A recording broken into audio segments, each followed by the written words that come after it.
Good morning, Mom. Good morning, Mom. I'm making this video so that you can watch it later. My mom is me. Tonight is the premiere of the Trixie and Katya show, and it is the day before RuPaul's birthday, I think. It's so fun. I sound a little bit Kathleen Turner-ish because I have been smoking lots of butts. But it's going to be great. So, yeah, you live in Canada and you can't watch it. I don't know. All right, if you can't watch it, go on Reddit. If you can't watch it, listen, if you love drag and you love Drag Race, if you go to the RuPaul's Drag Race subreddit, so if you go to reddit.com and then you search RuPaul's Drag Race, you'll find the official RuPaul's Drag Race subreddit.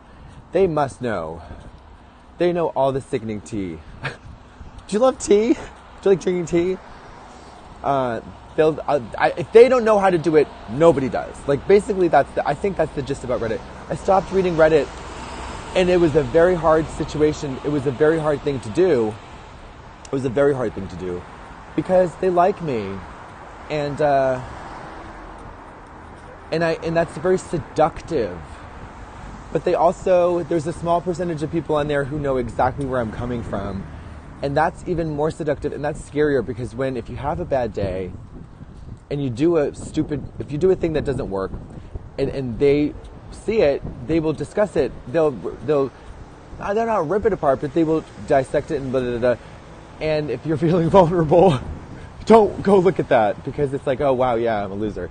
Or a failure, whatever. But anyways, Reddit knows all the tea, the good, the bad, and the ugly. So if you don't know how to watch the show, but you're 13 living in Singapore, go to Reddit and they'll tell you how, I'm sure. And it might not result in ratings, of course, for us, but Randy Ratings is going to have to just suck it. Yeah, so that's fun. It is tonight. Tonight is the night, Wednesday. Wednesday night. It's hump day. The episode is all about hooking up, about sex and whatever. But it'll be really fun. See, the thing is that it'll be really fun to switch on the television and then have us on there. Then go make a peach cobbler. You watch the show. Maybe during commercial breaks you can pontificate about capitalism. How is capitalism not working in my life today? How is capitalism restricting how is capitalism limiting my opportunities and restricting my growth? Think about that. And also, how is capitalism providing for me? How am I provided for? How am I provided for? Am I white?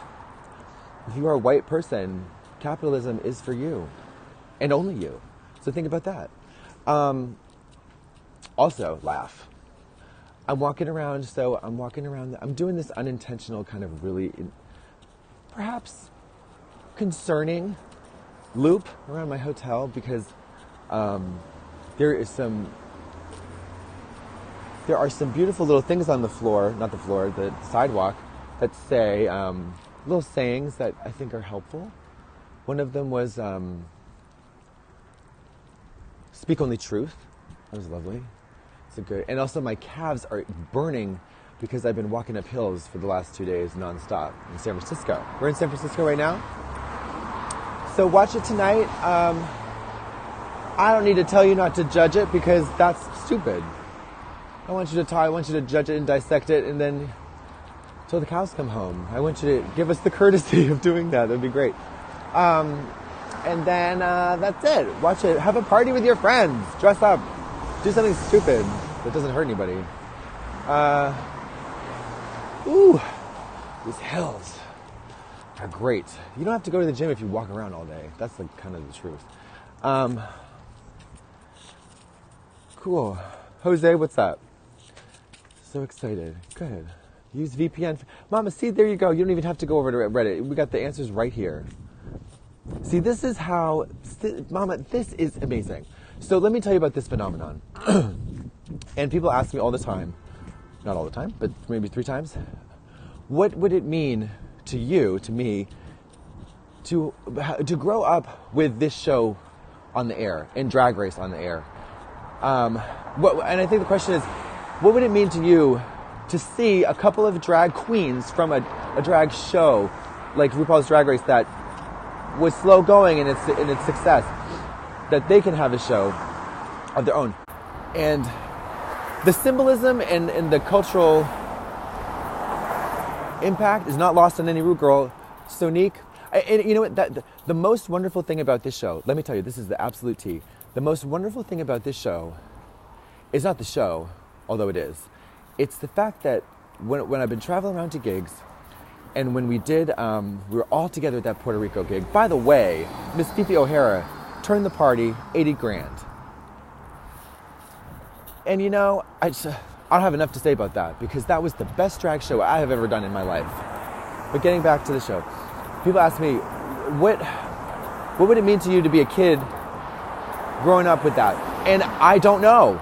I'd probably be an investment banker. I don't know. I'd probably be like, anything is possible. Ain't thing is possible. Yes, God, Alaska. And I don't know. I can't imagine. But the point where I was trying to make, the connection I'm trying to make between that question and the people in the comments is that you are all watching out for each other. You're all watching the show, but you're all watching out for each other. So communities like Reddit online, all over the world. The first thing that got me excited about living a human life and not wanting to extinguish that human life with some kind of weapon, my own, was an industrial music compilation CD. And then I found a worldwide network of like goth industrial people who loved ooky spooky shit and witchy bitchy shit. I started drinking blood. That's another story. Don't even worry about that one. But for now, it was that, because I mean I was in a white suburb, and if you are in Tuscaloosa, or you're in Kathmandu, or God knows where, or fucking Kuwait, and you're a gay, queer, faggot person with a weird sensibility, strange sensibility, by the way, I'm not weird. I'm sorry, I'm not weird. I know that I'm not weird. I'm very normal. I don't rape anybody. That's normal. These days, I don't rape anybody. I don't, I don't kill anybody. I am not weird.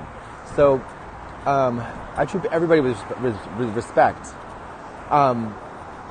So the point is that having this online community, this worldwide network that we're able to connect right now through this kind of square thing, that's sensational, because it allows us offbeat characters who don't kind of fit so comfortably in the main fold. It allows us to discover each other, critique each other, get to know one another, and then build something or add something to the cultural tapestry of what it means to be gay and artistic and maybe autistic too. So that's wonderful. The point is, this bitch just told you how to watch the show tonight, and that's amazing. That's what I hope I would want. And my heart goes out to all these people who are stuck in these enclaves that kind of are victim to stagnation through isolation, and that's the whole point. You got to get out. You got to get out. But you can get out for now online, and thank God for that. But we need to actually get out of those places, or we need to transform them from the inside. But a lot of times the gay person's job is not to transform them from the inside, because they need to get themselves together first.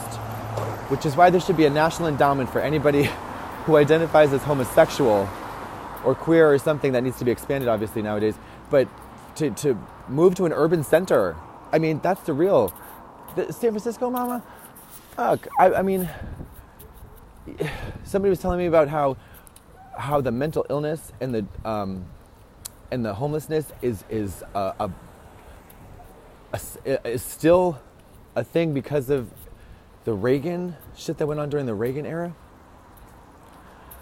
I'm just trying to scratch on that little iceberg. But Yeah, it's crazy. People, you gotta move to the city. Or I don't know. It's tough. I moved to the city as soon as I could.